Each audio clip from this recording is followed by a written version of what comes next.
Hey, hey, hey! Why did I greet you 3 times? Why not? Anyway, the game strapped to my dissection table today, titled Trespasser, is a video game adaptation of a little movie you probably haven't heard of, Jurassic Park. Sorry, I'm wrong with that previous statement. Trespasser is a video game sequel to the sequel of Jurassic Park. To give a quick rundown of the movie, to show its relevance in the game, an island called Site B is where the dinosaurs are cloned and raised. Yeah, that's all you really need to know because it's not like any characters from the films appear in this game.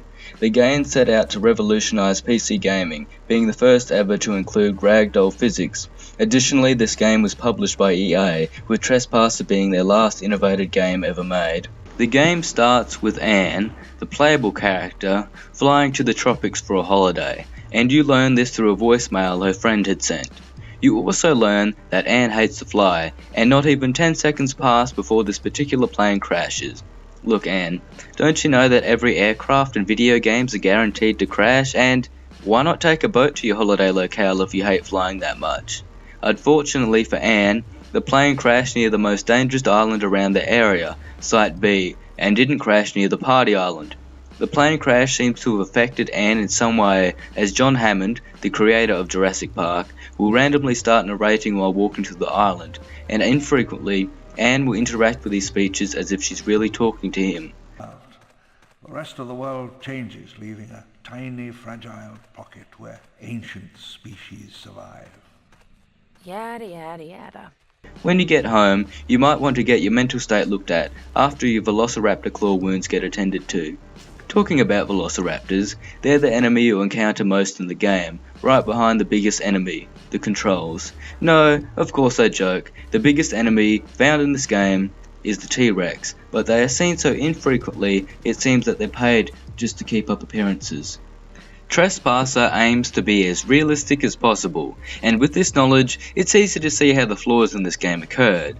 There is no heads-up display, and to let you know how much ammunition is in weapons, Anne will audibly announce how much bullets are in the gun. It looks like on top of invincibility at the start of a video game, Anne's other superpower is knowing how much ammo a gun has left by touch alone. My favourite part about it is that even during an intense firefight, Anne will still deliver the ammunition lines in the same deadpan voice. 10 bullets. 5 bullets. Nearly empty.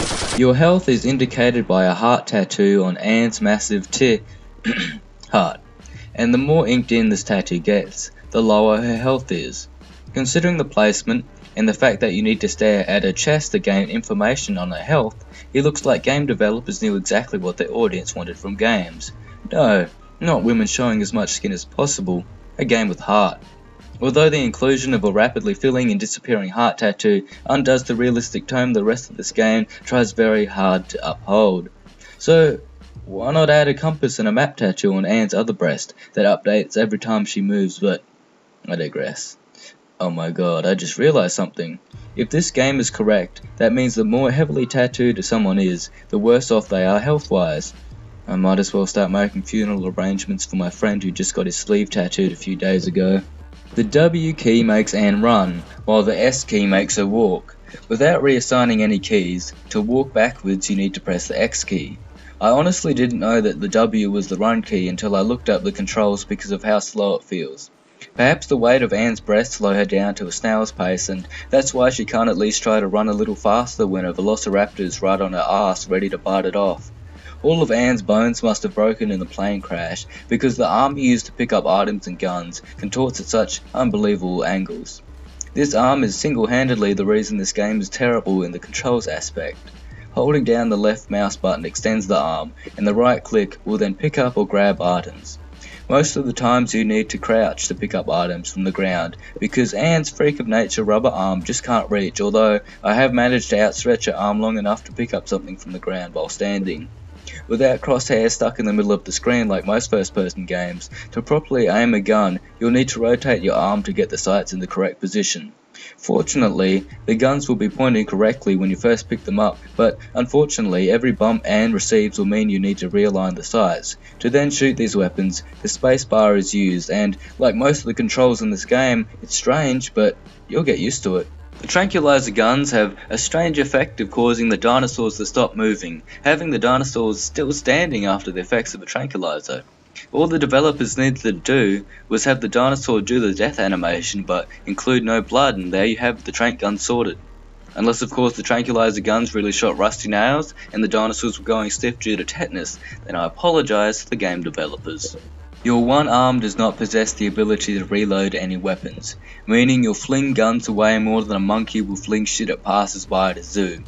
The technical limitations prevented a second arm from being able to make an appearance, which I'm glad wasn't included because I wouldn't want to use these controls to reload a weapon.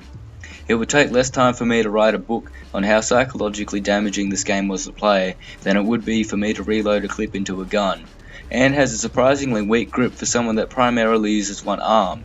Trust me, I would know.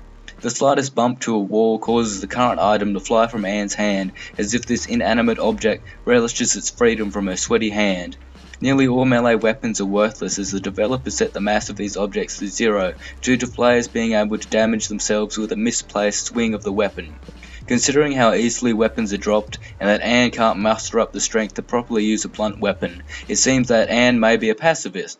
Look, you can practice your pacifist ways when you aren't on an island full of dinosaurs ready to bite off your breast, exposing the fact that you have no leg models.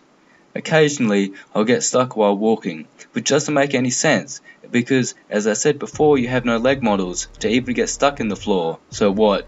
Anne's ginormous breast is so heavy that she needs to stop once in a while to catch her breath?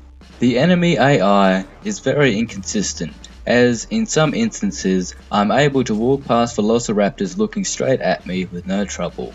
Hey, you never know, these developers may have done this intentionally to imply that the dinosaur has recently eaten and is too full for Anne.